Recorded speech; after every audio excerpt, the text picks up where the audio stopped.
In this video, we will be unboxing the In-Home system.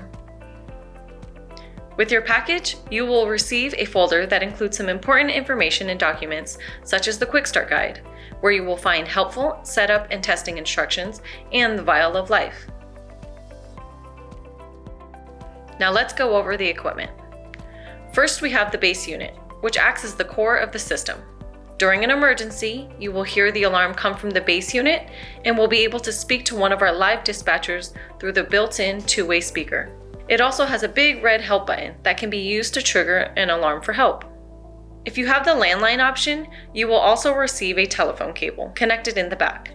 Please do not remove this cable. With our in-home system, you will also receive a wearable combo button. This is the button you will wear at all times and press during an emergency.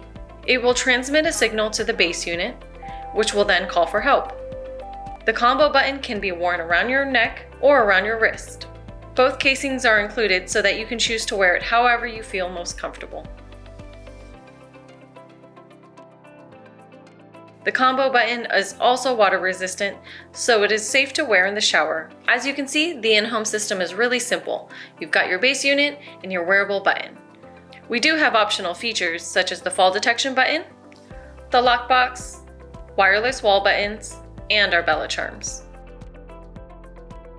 These can all be used with the in-home system to enhance your experience and provide additional protection. If you're ready to install, check out our full installation video here.